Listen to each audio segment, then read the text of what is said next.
Hello दोस्त, आज नाग पंचमी है। इसी नाग पंचमी पर आज मैं एक कहानी सुनाने जा रहा हूँ। कृपया ध्यानपूर्वक सुनेंगे और मेरे चैनल को सब्सक्राइब भी कर देंगे। सालों पहले एक नगर में किसी सेठ के 7 बेटे रहते थे। सभी की शादी सेठ ने समय पर करवा दी थी। सातों बहू मिलकर घर का काम भी किया करती थी। उन सभी में से सेठ की सबसे छोटी बहू खूब संस्कारी थी। एक दिन यूं ही काम करते हुए घर की बड़ी बहू ने अपने देवरानियों से कहा कि घर को लीपने के लिए पीली मिट्टी नहीं है, जंगल जाकर मिट्टी लानी होगी। जेठानी के ऐसा कहते ही सभी उसके साथ घर लीपने के लिए मिट्टी लाने के लिए निकल गए। सभी खुरपी से मिट्टी निकाल ही रहे थे कि तभी सबसे बड़ी वाली बहू को एक नाग नजर आया। उसे मारने के लिए जैसे ही बड़ी वाली बहू ने खुरपी उठाई, वैसे ही सबसे छोटी बहू ने कहा, जेठानी जी, इसे मत मारिए, इसकी कोई गलती नहीं है, जंगल तो इसका घर है। अपनी देवरानी की बात मानकर उसने नाग को कुछ नहीं किया।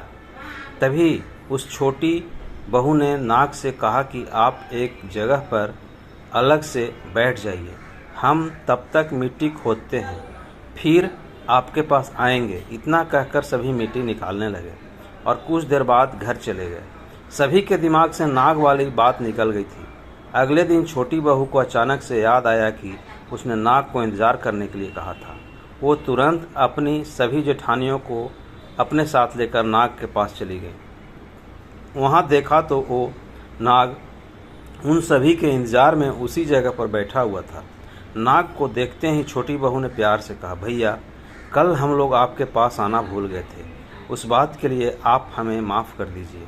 जवाब में नाग बोला, तुमने मुझे भाई कहा है, इसलिए मैं तुम्हें दंड नहीं दे रहा हूँ, नहीं तो अब तक मैं तुम्हें डस चुका होता।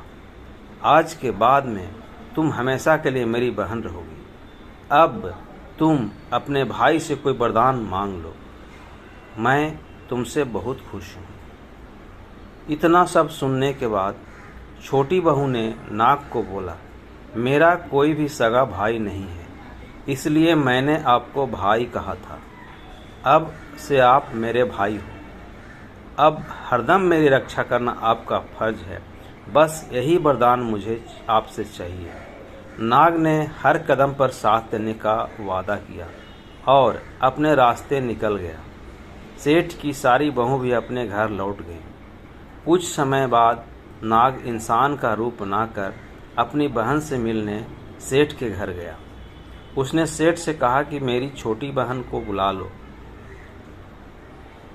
वो आपकी छोटी बहू है। पहले तो उनके मन में हुआ कि बहू का कोई भाई ही नहीं था, ये कहाँ से आ गया। फिर भी उन्होंने अपनी छोटी बहू को बाहर बुलाया। नाग ने फिर साथ में बहन को अपने घर लेकर जाने की बात कही। सेठ ने इसकी भी आज्ञा दे दी। तभी नाग ने अपनी बहन से पूछा, कहीं तुम मुझे भूल तो नहीं गई हो? जवाब में बहन बोली, नहीं भैया, मैं आपको बिल्कुल नहीं भूली हूँ। फिर नाग ने कहा, मैं तुम्हें अपने घर लेकर जा रहा हूँ, तुम मेरी पूंछ पकड़कर चलती रहना पीछे। उसकी बहन ने वैसा ही किया। कुछ ही देर बाद वो एक बड़े से मकान में पहुँच गए। वहाँ हर तरफ सोना चांदी और अन्य कीमती सामान थे। वहाँ नाग की बहन आराम से कुछ दिनों के लिए रहने लगी। नाग की माँ भी उसे खूब प्यार करती थी। एक दिन नाग की माँ ने छोटी बहू को अपने भाई के लिए दूध लेकर जाने के लिए कहा। छोटी बहू ने दूध को गर्म किया और भाई को पीने के लिए दे दिया। अब गर्म दूध पीते ही नाग का मुंह जलने लगा। ये सब देखकर नाग की माँ को खूब गुस्सा आया। नाग ने किसी तरह से अपनी माँ के गुस्से को शांत किया और बताया कि उसकी बहन को नहीं पता था कि मैं गर्म दूध नहीं पी सकता हूँ। अब नाग के परिवार के साथ कुछ समय बिताने के बाद सेठ की छोटी बहू अपने घर जाने लगी। नाग ने अपनी बहन को खूब सारी दौलत और आभूषण देकर विदा किया। बहू के साथ घर में इतना सारा धन आते देख सेठ और उसकी जेठानियाँ हैरान हो गई। एक दिन नाग की बहन को घर की बड़ी बहू ने कहा कि तुम अपने भाई से और सोना चांदी लेकर आओ, उसके पास तो खूब पैसा है, वो तुम्हें मना नहीं करेगा। छोटी बहू ने अपने भाई नाग को यह बात बताई। इसके बारे में पता चलते ही नाग ने अपनी बहन का घर तरह तरह के आभूषणों से भर दिया। सभी जेवरातों में से एक हीरे का हार बेशकीमती था। उसे देखते ही हर किसी का मन उस पर आ जाता था। होते होते उस हीरे की हार की खबर राज की रानी तक पहुंची। उसने छोटी बहू से हार लेकर खुद अपने पास रख लिया। दुखी होकर सेठ की छोटी बहू ने अपने भाई को इसके बारे में बताया। गुस्से में नाग भाई ने रानी के गले के हीरे के हार को नाग बना दिया।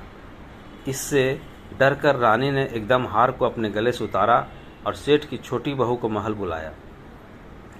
उसके महल पहुंचते ही रानी ने छोटी बहू को बताया कि कैसे हार उसे गले में नाग बन गया था और उससे इसकी वजह पूछने लगी।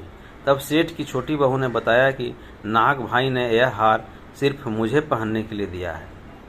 इसे कोई दूसरा इंसान गले में डालेगा तो यह तुरंत सांप बन जाएगा।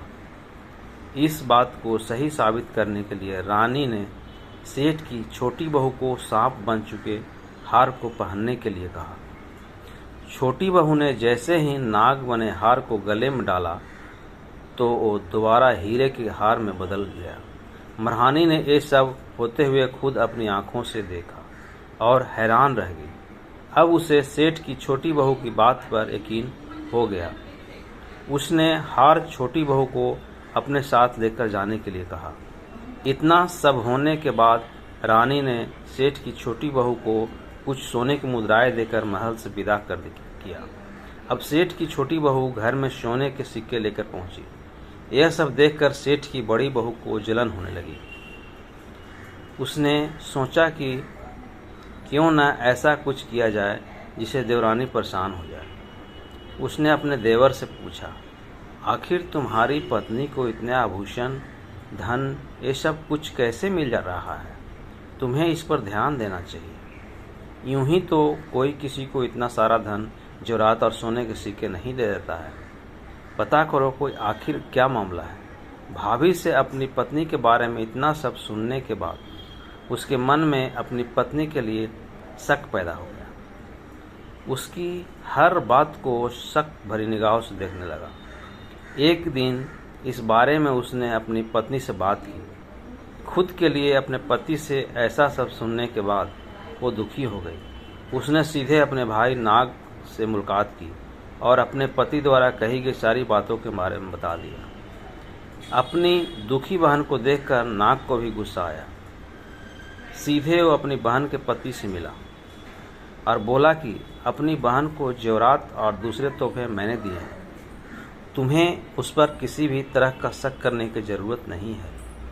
वो बहुत ही अच्छी है और अगर आगे से कभी भी तुमने उसे कुछ गलत कहा या उस पर शक किया तो मैं तुम्हें जिंदा खा जाऊंगा।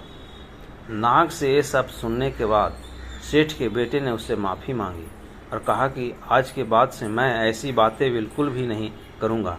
आप मेरे ऊपर गुस्सा मत कीजिए। मैं आपकी बहन को किसी तरह का दुख नहीं होने दूंगा।